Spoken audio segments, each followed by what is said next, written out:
Hello everyone and welcome back to the channel. Today I am here with my 2008 Honda Element SC and I figured I'd do a little video for you guys kind of going over all the modifications that I've made, everything I've done since I bought the car, because as many of you can tell just by looking at it, this is not a stock Honda Element SC. I'm going to start right off the bat by saying no performance modifications have been done apart from one, arguably two, neither of which increase horsepower. It's more of a handling modifications. But a lot of physical modifications have been done, a lot of body parts have been put on, so let's get straight into it. So the first thing I did upon purchasing the vehicle was install a Honda fog light kit. The car did not originally come with fog lights. It did not come with that option from the factory. This particular one didn't. This was a plastic area, almost looked like a vent, but it was a fake vent, and it was the body color, very cheap looking. So what I ended up doing is I took the front end of the car off, took a Dremel tool, and cut out the shape of the fog light here and put it in. It's this way on both sides. The kit wasn't that hard to do.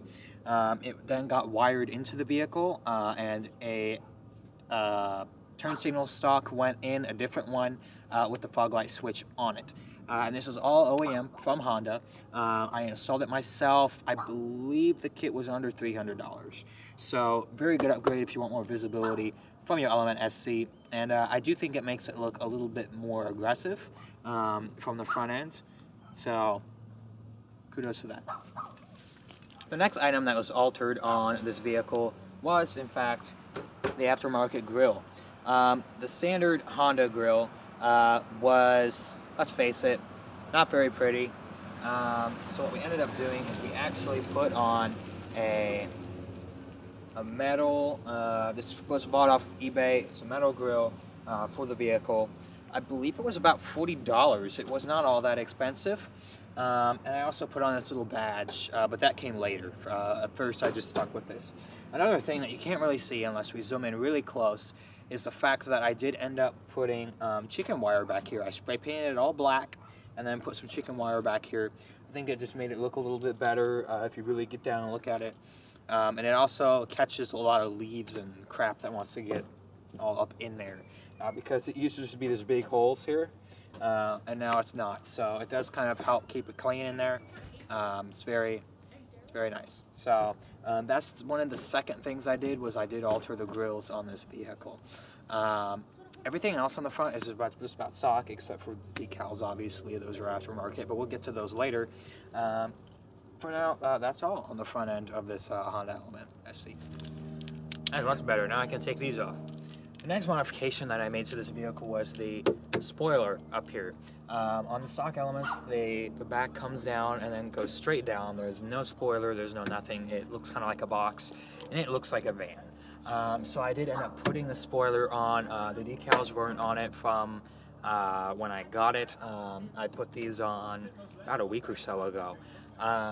But this is the third modification that I made to this vehicle. I think it does add a little bit of depth to the look of the vehicle and the shape. It does look better coming out and then back in and down. Just the square edge back here wasn't doing it for me.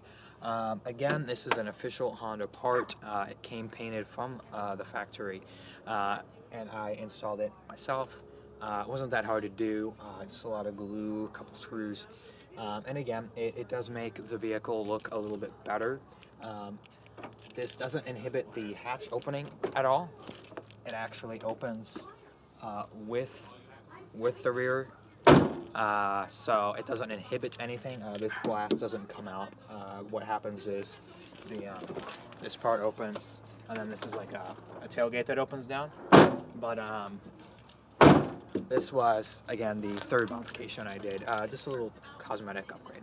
Back to the sunglasses again. The fourth modification that I did to this vehicle was install these rings. Let me make sure you guys can see. These are EKM3 rims in gunmetal finish. The finish on these was amazing when I got them. Not too badly priced. I believe I paid about $720 for the set. They were like 140 piece, 150 piece. And I'll leave links to all this stuff in the description as well. The only difference that these rims have are two major differences, and this is where I start to argue on whether or not this was a performance upgrade. These rims were about 10 pounds lighter a piece. Some of you say, well, that's not possible. Well, one is a lot thinner, it's less material than the stock rims, and I think that it's made out of a lighter material too. I noticed, they were a lot lighter when I held them, and I read the box, and sure enough, these are about 8 to 10 pounds lighter, which on the front translated into a lot faster steering times. You have less weight on the front that you have to be turning, and the car is a lot more responsive on the front end now, and it accelerates a little bit faster. Wheel weight loss, unsprung weight or whatever they call it, is an exponential increase because of the less that your engine has to turn. It's less bouncing around, moving around. So the car is faster 0 to 60 now. I'm completely certain of that. I mean, looking at the 0 to 60 times on these Element SCs, most of y'all are going to say, well, it's about 9.9 seconds is what a lot of people say. I've gotten this one there in about 9. So not saying it's just from the rims. I mean, I did put some lighter weight, other lightweight stuff on it. I've taken some stuff out of the car, but definitely a good upgrade.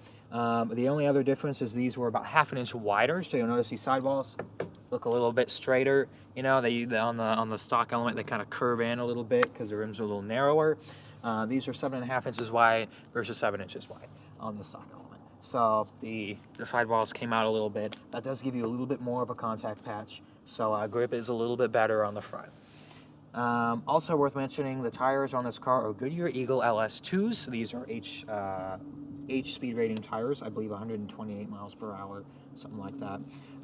Good all-around tire. In the rain, they're a little bad, but semi-soft, so they're not going to wear out real fast on you, but they're also not going to be hard as hockey pucks. So, and those were on the car when I bought it, so I put a new one on after the accident. Yeah, this car's been in an accident. But that is the 4th modification. Now, while we're down here, let's talk about the 5th modification. So I did end up going with, are these hot? They might be hot. They're a little warm. So I ended up going with the cross-drilled slotted ventilated discs, all 4 wheels. I didn't upgrade the calipers. The calipers are halfway okay how they are. Maybe I'll go with the dual piston setup later. But as for right now, I did decide to keep the stock calipers. What I did do is I changed the brake discs and the pads. Those are really your two big things that you can change to see results. That and your tires, because your tires are ultimately the limiting force upon how fast you can stop. It's not really the braking system. Until you get to like having really good tires, then maybe you can upgrade your brakes and get a little bit more out of them. But think about it, your tire is going to be taking most of the force of wanting to break free, right? So if this is slowing down too fast, this weight is going to want to keep moving forwards, and you're going to end up overriding the grip that your tires have. So I went ahead and upgraded the discs. These are from R1 Concepts. The carbon geomet rotors, I've got a set of the E-line in my garage that I got to put on here because the problem with the carbon geomet is that they rust. So you can see it's a little rusty. I just washed it this morning, and I've driven it quite a while though since then. There's still some rust on there, so not happy about that. The pads are the semi-metallic brake pads. Now, the only downside of these brake pads is the fact that they create a lot of dust. I just cleaned these rims this morning. I'll just rub this a little bit and you can see I've got a black thumb. These pads put out a ton of dust, but that is expected because of what it is. So the semi-metallic do create more dust. They're a little bit louder than the stock brakes. They don't squeak, not like full metallic brakes, but they are a little louder. So if you do want as much comfort as you can possibly have, I wouldn't recommend going with these. But for a guy like me, I want as much performance as I can get out of this car. I went ahead and went with a semi-metallic, and might actually put slightly more aggressive pads on it next time. We're the wise though, if you are not braking a lot, or if you drive the car on the street very short distances frequently, then they might not be for you. These, I noticed a very small decline in braking performance on the street after not braking for a while, because ultimately these need to be warmer the pads need to be warmer to operate at their ideal range than your stock pads do. And it's just really the pads, it's not really the rotors that have a problem. If you kept the same pads and changed the rotors, you would still probably keep the same performance. You might get a little bit better performance. They're not going to get as hot. The rotors aren't, because they are cross-drilled and slotted and ventilated. Some of the final modifications for this vehicle included the decals that you see, the Borla, the Brembo, and all that down here. The decals I got off of a place called, I believe it's Sector 8 Design, Sector 8 or Section 8, off of eBay. Really good guys, I'd recommend them. Very cheap too. I believe on all the decals on this car that I'm going to show you in a second, I got for under $100, under $75 probably, maybe right at 75. They have a bunch of different color choices. I went with orange because that's going to be my theme for this vehicle, as you can see with the valve stem caps and the interior bits, they're copper orange. But I think it adds character to the car. You don't really see a car like this driving around a lot. So I went ahead and put some on the hood and above the headlight and the AEM one that I showed you. You got your bullets and you got them all down the door and all that. And we also have them back by the fuel door and the taillight. And we also have them also on this window. These are not very hard to apply. I'll do a video on how to do that next. But these were all pretty affordable and pretty decent ways to add character to your car. So that was some of the final modifications that I did to the exterior. So the interior of this vehicle was kept pretty much the same. The only difference you can see is I did put a VTEC sticker on the dash here. It looks really good. Looks like it was painted on there. And that's really the only modification that I've done to the interior. I did take out some of the floor mats in the back to make it lighter, and I'm about to take out the rear seats because that's going to save about 60 to 70 pounds, maybe closer to 50. I'm not sure how much they weigh. But the back seats are coming out, and I'm also going to get some racing seats, some tan leather, but it's like a reddish tan, almost like the Fox Red in the M3s, the E93 M3s. I also have this mount for my phone, so I can use my phone as a dash cam or maps or whatever. Carbon fiber kit is coming in, orange carbon fiber, stuff like that. But for now, the interior is kept pretty much the same. You'll notice the sun visor is missing. I need to fix that. These cheap visors, they break on people sometimes. This is an automatic, much to my dismay. I hate it. I really do. Manual swap might be in the future, or paddle shifters if I can ever figure out how to install them. But one way or another, we'll figure out how to shift by hand without having to use the 1 and 2, because that's a little cheesy. But yeah, that's my modifications that I've done to this vehicle. So enough about that. Let's get on the road and see how it handles.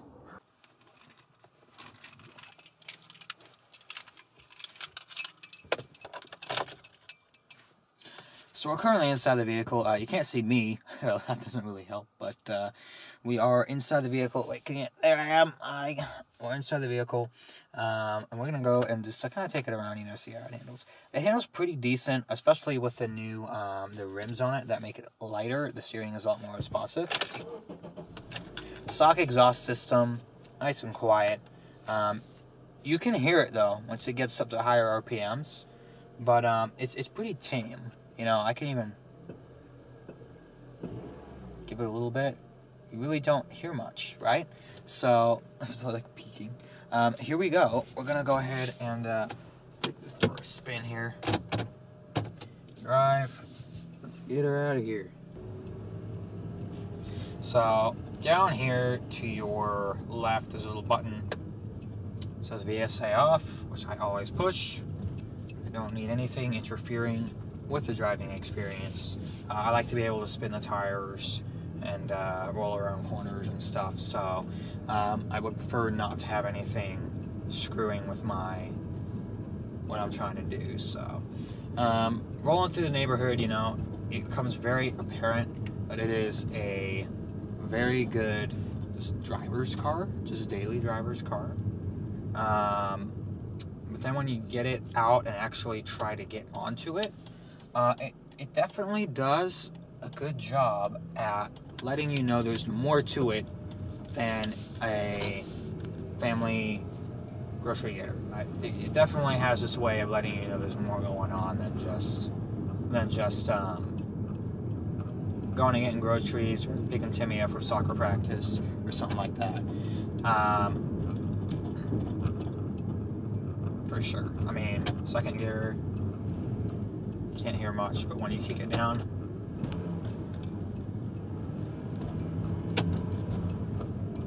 it's there's more going on, you know. It has this way of purring at you, you know.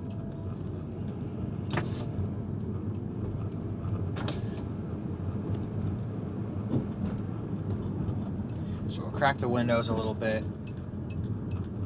We'll get out onto this main road. One thing about this car that I don't like is the sheer conundrum that happens with the steering wheel when you floor it. I know torque steer is a thing in front-wheel drive cars, especially higher horsepower front-wheel drive cars. But this thing pulls. It tries to kill you when you floor it. I have to keep two hands on the steering wheel or we will be in a tree.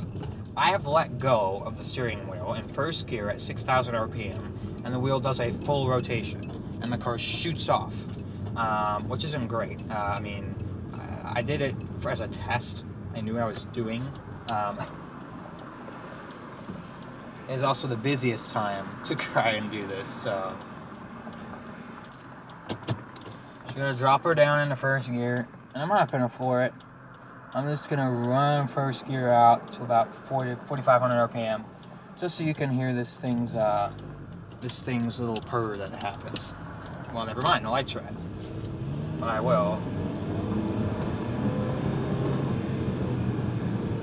So this thing has a way of letting you know what's going on, for sure. That's not me. This is not.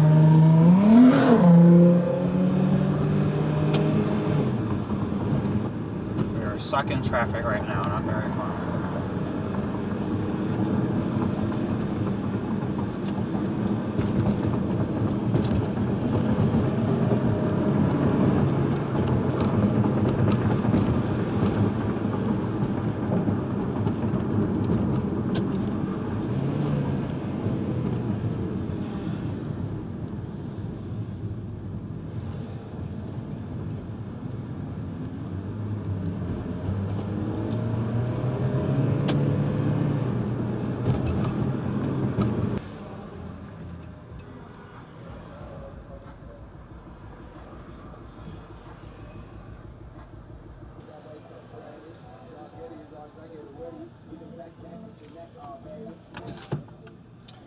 We're gonna go ahead and shut that down real quick. Cruising around, stiff ride-ish, not terrible. And with the coilovers I want to get, it's only gonna get worse. I hear they're about 50% stiffer than stock coilovers, but it's also gonna give a new handling dynamic. So, alright, so we're currently doing 40. I'm gonna drop it in second and floor it.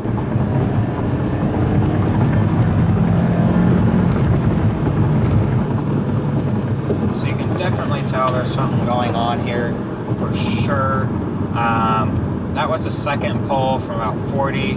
That puts us at about 3,000 RPM up to about 5,000 RPM was what that pull was.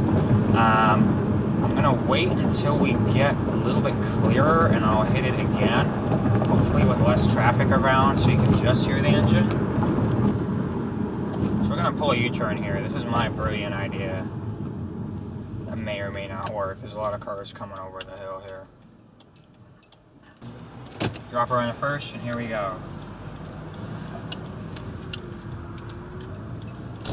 And we're flooring it now.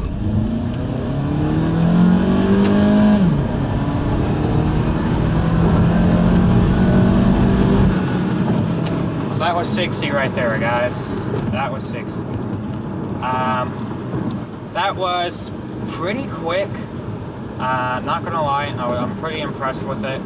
And again, no real technical modifications have been in this car that I'm aware of. Now, I'm not the first owner of this vehicle. It's possible that some things have been put on or disguised or it's been tuned or something. But again, cutting that wheel weight did seem to help. You're like, oh, Kyle, dude, it's only like, 16 pounds an axle, that's what, 38 pounds. Well, 38 pounds is half a tenth right there. Almost. 50 pounds is half a tenth, 100 pounds is a tenth. And it also varies depending on the vehicle. I'm running normal fuel in this car. Nothing crazy. No, stock exhaust, as I've said, I am going to put a different muffler on it. I might go with a catback. I'd have to look at my options. If I did do a catback system, it would definitely be a Gibson. I'm going to do a resonator delete. I'm not going to remove the cat. I want this thing to still be street legal. I don't need to fail tests and stuff. This is my daily driver. But for now, I'm happy with the performance of the vehicle, and I am looking at getting a couple performance parts here and there. Cold air intake, that's another thing I'm looking at getting. And I'm going to get it tuned after I get those on it, because if you don't get the car tuned, those parts really aren't doing much for you. Anyone that knows what they're talking about will tell you that. You might get a couple horsepower out of each part, and then you tune it and you gain 20 horsepower, And if you have a really good tuner, that helps. The tuner I'm going to go with is the K-Tuner 2, the one with the little shift lights. It's actually an LED screen that goes here. It looks like a little Race Logic display, honestly. It's got a speedometer and all that on it. It looks like the little ones they put above the steering wheel in like the GT cars, like the GT3 cars and stuff.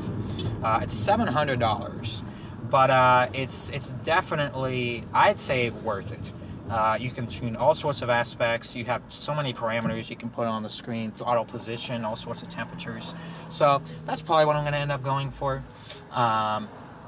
Something like that. And that'll help to unlock the more potential that this car has. Redline is, well, according to the gauge, it's about 6,200 RPM. Mine revs out to about 6,700 RPM, so that gives me a little bit extra to work with. Again, I'm pretty sure that's stock. I haven't done anything to the ECU or the engine to have it handle any extra, so I'm pretty sure that's stock. Now, Skunk 2 racing parts are also in the works. Intake manifold to go with that cold air intake to maximize the benefit. And I'm also looking at later, maybe after I get a promotion or I get a different job, I'm probably going to swap out the crankshaft, the camshafts, the connecting rods, and start to rebuild the engine so that it can handle, that 300 horsepower benchmark that I'm going for this thing. This car is a really good contender in the market of Civic SIs, Golf GTIs. I've raced 2 Golf GTIs. One of them wasn't a stock GTI. One of them he had modified it for racing. I believe he doubled the power output, so I lost. And then the second one was a stock GTI. It was white. I believe it was a 2008, 2009, and I won. And it was on an uphill, which I was kind of confused about. But this thing has that punchiness, that responsiveness that you want, which I'm very surprised from a electronically controlled throttle body car. This is a drive-by-wire. This is not a old-fashioned throttle cable vehicle. Steering response, very responsive. Braking, thanks to the brake mods that we've done, is incredible. I've reached the limits of what the tires can handle. My brakes, I've only pushing to maybe 50%, and then the tires start to want to break free and the wheels want to lock. So new tires are probably going to be a good investment. I don't know if I'll go with Z series. I'll probably go with V, I think, which is the next one up. Some softer ones, some Yokohamas or some Pirellis or something. It's definitely going to be a good investment for what I'm looking to do. Holding a corner at high RPM really isn't even a problem in this car. I've taken a corner about 35, 40 miles an hour at high RPMs, and like a tight-ish corner, like at an intersection, taking the left turn from inside lane to inside lane. So not exactly an ideal racing line, guys. And the thing holds itself pretty well. This corner is in first gear.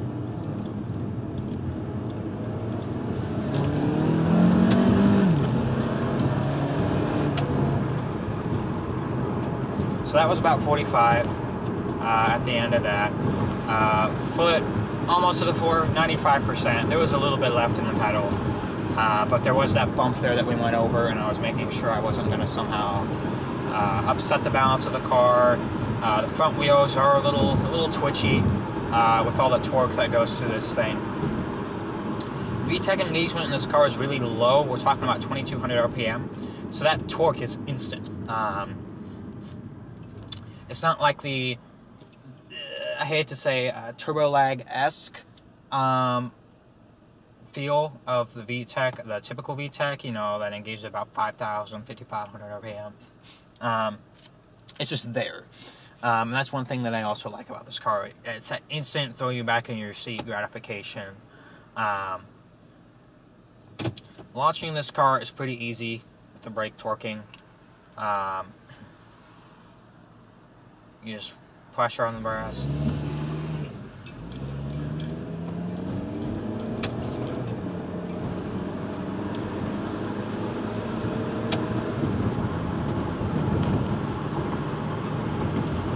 A little bit of wheel spin off the start, and to be expected from a front-wheel drive car.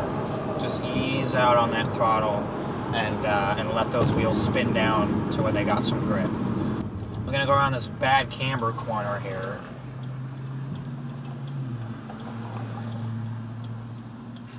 Because you can see it's tilted this way. Well, you can't really see that though, but it is tilted down on a downhill.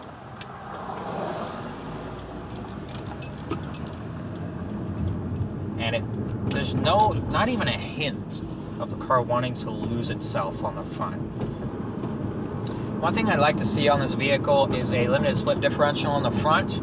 I found a Torsen unit. It's about $700. It is custom made for the vehicle. It's a universal though. I mean, it's not just for the vehicle. It fits the fit in the CRV and all that.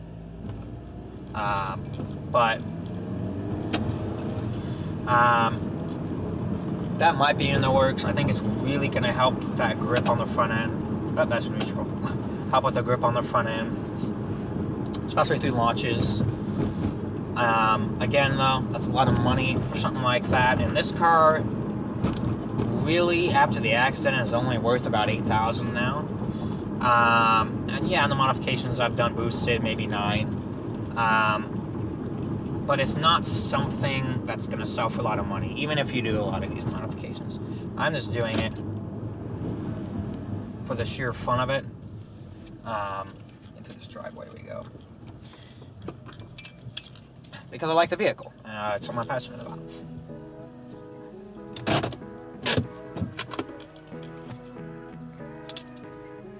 Put some light in here, I say. Let there be light. This is so bad. Well, I hope you guys enjoyed the video. If you did, don't forget to subscribe. Leave what you think down in the comments below. And as always, I will see you folks. Oh, that's better. In the next video. Folks, when I say folks, special friends. I'll see you, special friends, in the next video.